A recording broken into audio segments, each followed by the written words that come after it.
girls? Oh man, it took a second before that went live. I guess I don't need these on unless somebody's gonna come talk to me. But hi! Welcome to my podcast. I'm not looking at the camera. I don't know how one of this. See, I look at myself when I'm talking. It's a problem. Hello, today is November 20th, 2020. I have been 30 for exactly 2 months. It is 9:43 a.m. It is still 2020. Biden won Georgia last night. Is he our president? Hello, thank you for joining me today, all one of you. I don't know who you are, but I appreciate you. I don't know if my chats are going to show up, so I'm going to go ahead and pull this up on my Facebook page so that I can see if anybody's actually talking to me. Yay! Oh, I got an update that I went live on my other page, though, so that's cool. I'm not banned anymore. Okay, this week,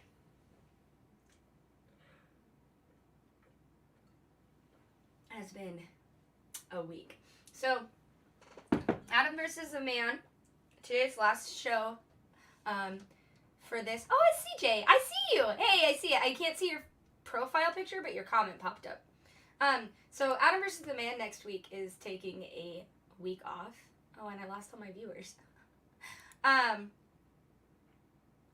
And so that means next week I get to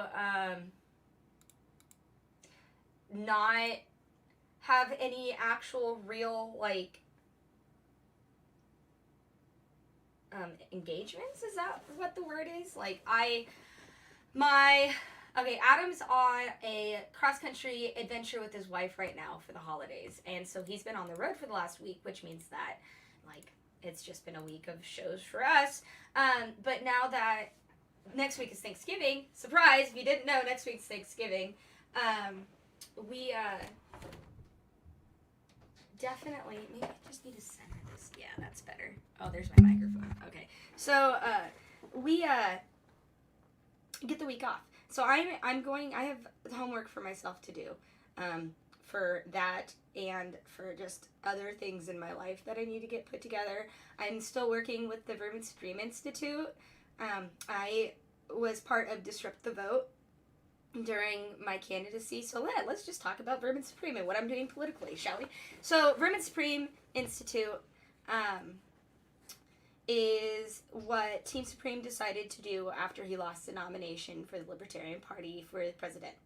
And because it's Vermin fucking Supreme, and we had this amazing group of people together, because Vermin, I've been a Vermin Supreme fan since I was in high school. I graduated in 2009. For the last decade and a half, however long he's been on Facebook or on YouTube, just randomly been asking people, do you know who Vermin Supreme is? Do you know who Vermin Supreme is? So I'm going to bring up Vermin Supreme right now because, and I'm going to start with the video I show everybody. Because this Vermin Supreme was, so when I was in high school, it was the 2008 election. And I was doing research into presidential candidates that were in the country because it was Obama and Sarah Palin and Mitt Romney, I think, in 2008. I'm such a bad politician. So because of that, I got into the YouTubeverse because that's what, if you don't know what the annoying orange is, then are you even an internet person? So because of having to do that, I found Vermin Supreme on the internet, and it was this guy with a boot on his head, and I'm fucking weird anyway. I've been this way my entire life. I was a band kid. Like, I already was fighting the man, mad at the man, because I was in my history class, in my American history class, we were learning about the Great Depression and recession in the 1930s, the 28 crash. My great-grandma grew up during that time here in Kearney. So I'm very well versed in the Depression, and I saw those things happening back then. And so I found Vermin Supreme. Where is his videos? So I found him, and I heard what he was saying, and I immediately knew it was a joke because he was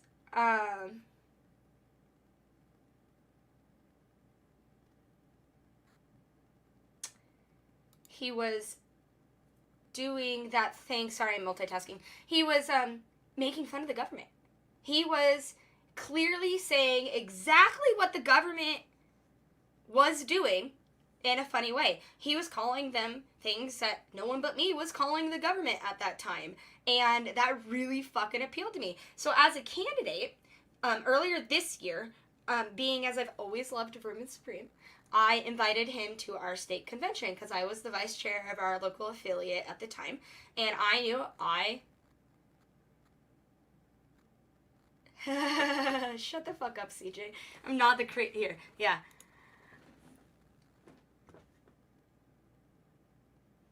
I hope that you are having the best shit imaginable, CJ. And I'm not the craziest one you know, because that would be you.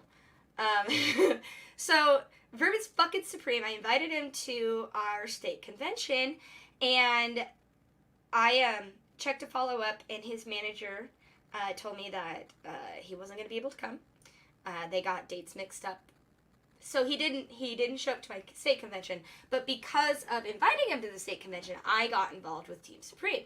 And because I was a candidate, and they had the disrupt the vote thing, which is a wonderful, like, it sounds bad, disrupting the vote, but that's what we're doing as a third party, is trying to get into the political system so that other people have other options instead of just the two shitty choices. So because of the disrupt the vote initiative and being involved with Team Supreme, I was able to be involved with the Vermin Supreme Institute. And I'm part of the history and education part of the Vermin Supreme Institute. And we are doing a lot of cool things right now. We have a lot of good content being created right now. We have a website. The website is fucking awesome. Actually, I'm just going to go do it right now. It's the Vermin Supreme Institute website.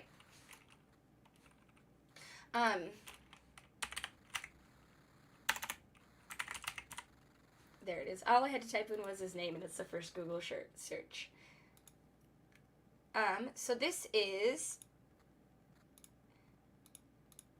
the Vermin Supreme Institute. And you have works, education, politics, events, this is the main page that you go up to. So if you click on the works, and Tyler Lindsay is who made this website. He's been working on it for a while. So here it is with this. Kind of like that. The Beautiful People Initiative, which I'm also loosely involved with. I was asked to work with Chris. God, what's Chris's last name? Now I feel bad. Chris is involved with this. I'll find his last name after I get off of this. But he's the Beautiful People Initiative, which I did tentatively agree to help with, but I was still like, it was right before the election cycle was going to ramp up again. So, like, over this summer, I think I was asked. Because education. So we all have 18,000 projects going on right now. Because if you find one libertarian that's willing to go to meetings, then that libertarian gets voluntold to do stuff. Or we volunteer because we want to do stuff. So, like, this is... What is this? This is Chapter 5, The Years Go By. Oh, it's a whole series. That's right. We're doing series on here. So, we're taking control of our narrative. We are writing our history instead of letting it be written for us. Because history is written by the victors, and the loser's side isn't told. And that's where a lot of the revolutions happen, is the untold history. Because if you control the narrative of the history that people are learning, then you control any chances of rebellion. So here's Ian Peak. He's the VSI poster boy.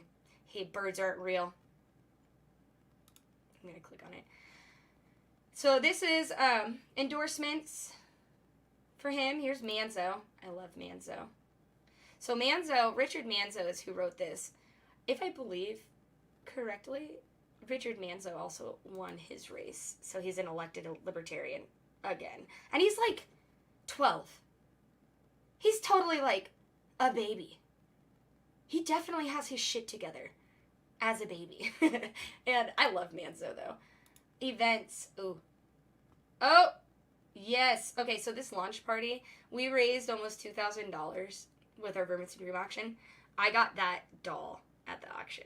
It cost way too much money. And that's it for that. No data was found. No data was found.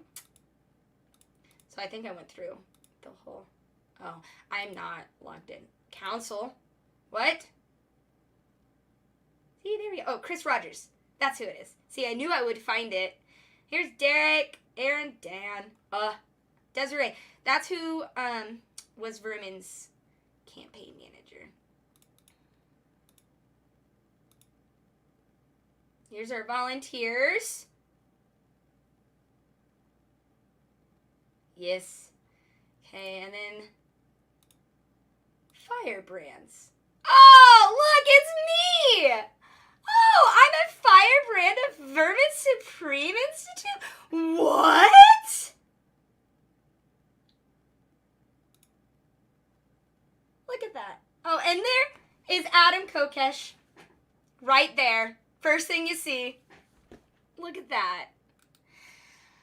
The goal of the Vermin Supreme Institute is to get people to come together and be nice. It's great. So I guess, yeah, we're the firebrands.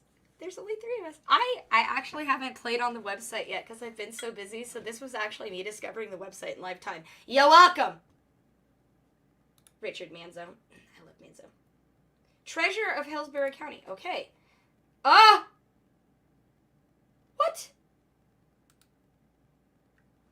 His website's down. Anyway, so that's the Vermin Supreme Institute. It's a pretty good thing.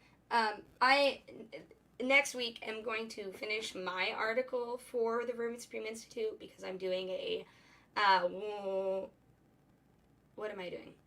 Oh, I just picked a historical. Oh, it's a good. Actually, this is a great topic to talk about right now.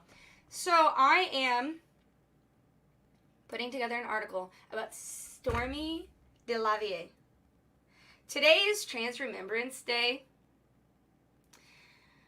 And it's important to remember this day because in Nebraska, we've had movies written about trans people being murdered here. You know, Boys Don't Cry. Boys Don't Cry is a film here. I'll just do it right now. This is off of Wikipedia. Boys Don't Cry is a 1999 American biographical film directed by Kimberly Pierce and co-written by Pierce and Andy Bean. This film is a dramatization of a real-life story of Brandon Tina, and played by Hilary Swank, if you haven't seen it. And it's about an American trans man who attempts to find himself and love in Nebraska, but falls victim to a brutal hate crime perpetrated by 2 male acquaintances. So what they did is they took her and they beat her and raped her until she died because she was a man and wanted to be a man and they didn't want her to be. Kind of like Brokeback Mountain. And I'm going to cry about it. I'm not hiding it. I grew up knowing about that. My sister is trans. My sister moved to Georgia. She fucking left Nebraska because it's not safe here for her anymore. Like, my LGBT community is toxic as fuck here. The things I see and hear from my people that are generalized sexual minorities, GSM community, like,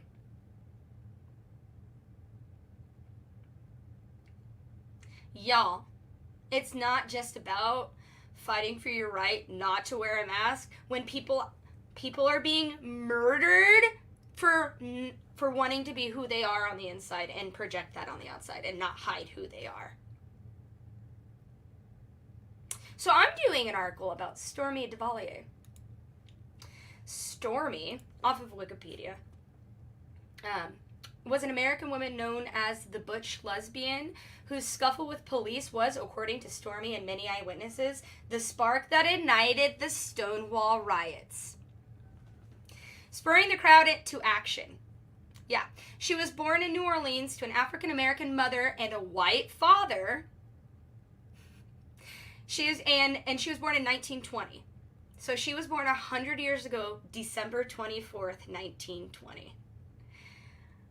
She is remembered as a gay civil rights icon and entertainer who performed and hosted at the Apollo Theater and Radio City Music Hall. She worked for much of her life as an MC, singer, bouncer, and bodyguard, and volunteer street patrol walker. The guardian of lesbians in the village. She is known as the Rosa Parks of the gay community. She started the Stonewall riots. She's the motherfucker who is like, fuck you guys, we're done. Fuck you guys, you crossed the line. Fuck you guys, you want us dead. She fought back and started the Stonewall riots. I'm trying to avoid that, first and foremost, because we don't need any goddamn riots. We need people to think critically, demand evidence, and research shit before they get mad and just go on and hating people. I don't even hate the people who hate me. Like, I'm half Mexican and half white. I understand Stormy Duvalier. I also was a bouncer. I also sing. I also like to weld. I also wanted to be a boy until I realized that it's okay to be who you are. I still am a boy. I still do boy things. Weird. It's almost like gender norms are pushed on you by society. It's almost like if you are falling for the gender norms and what society wants you to do, you're part of the problem. You're not a rebel. You're not a libertarian if you fall into these think traps of, you're bad, I'm good, our beliefs are good, and your beliefs are bad. No. If you're a libertarian, you fight for everybody's freedom, even if you don't agree with it. Yeah, like communists. I'm friends with lots of communists. You know why? I don't care how they live their life. They should have the freedom to live where they want to live, as long as they're not pushing it on anybody else. It's almost like a homogenous commune of hippies that all coexist together and do what they need to do to survive peacefully without state interference. Weird. So Stormy Duvalier died May 24th, 2014. I'm going to tell the end of life story, not the in-between, because her life was so amazing. So when she had a longtime girlfriend, and just so beautiful. I have seen pictures of her. If I can find one, I'll show you. She worked as a bouncer for several lesbian bars in New York City, and she died. Where was it? At age, I don't know where it's at. I don't remember. Anyway, so end of life story is pretty sad. So she was living alone and just taking care of herself, and she worked forever and ever and ever until she couldn't work anymore. I don't remember. This is why I need to research it. I don't remember if she got sick or if her mind started to go, but she ended up needing that end of life care that you rely on your family for. And she didn't have that. Her girlfriend had passed away years earlier. She didn't have any kids. And so the community around her stepped up and took care of her until she died. Like, they made sure her bills were paid. They made sure she had a place to live. They made sure she was taken care of.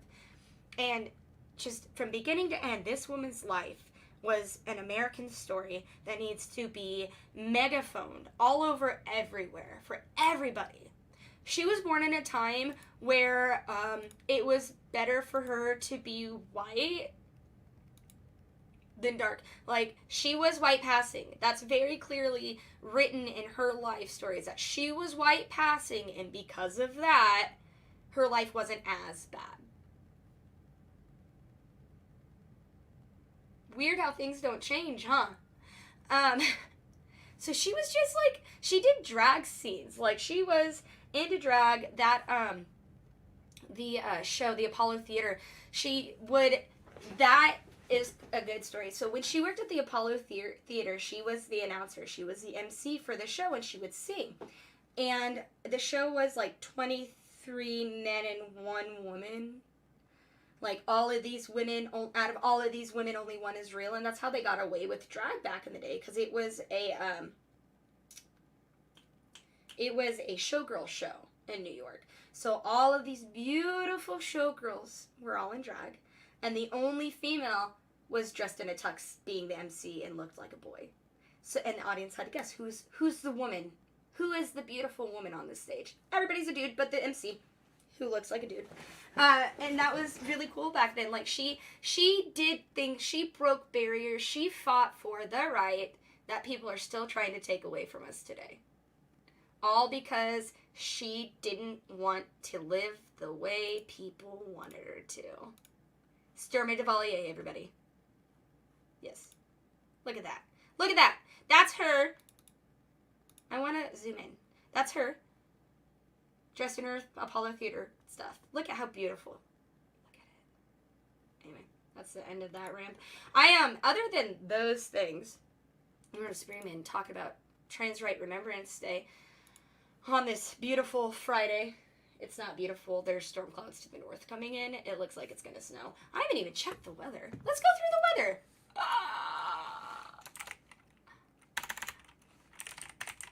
I'll do the weather and then we'll leave and get done because, news, weather, done. So the Hastings Doppler radar looks pretty. Adobe Flash, is it connected? Okay, it doesn't look like anything significant's coming. I don't want the Hastings weather. I want Kearney's weather. And I can't see my keyboard, so. Kearney, Nebraska. It's 45 degrees Fahrenheit with 0% precipitation. Humidity is 65% and wind is 8 miles per hour. So honestly, it's only going to be a high of 58 today. And the wind is out of the northeast at 8 miles an hour. And with that, I just want the good life for all y'all. That's all I want. I want everybody to treat each other nicely. I want everybody to read the Constitution and do something nice for somebody over the weekend, because we really need to work on loving each other and doing the right thing and fighting for each other's rights. They're trying to isolate us down into the individual because individual people don't have a lot of power. You're welcome. It's an important day for me. Like, there are people in this world that want my sister dead. That want me dead. And all I am is me. And they don't like that. And they literally, if they could, get away with it. Kill me without thinking. Because I'm a mixed-race woman who welds. And whose sister is transgender. And if you can't handle seeing the emotion because of that, you got some soul searching to do. Because this is what millions of people are feeling right now. Hopeless. And I'm here to tell you that you should not feel that way, because there's always something we can do to change your circumstances, even when it looks hopeless. You can always get out of where you're at, even if it's somewhere very, very dark. Because others have been there and made it out. And we're here to help. We're always here to help. And with that, I love you all very much. Have a fantastic weekend. And remember, go do something that makes the world a better place.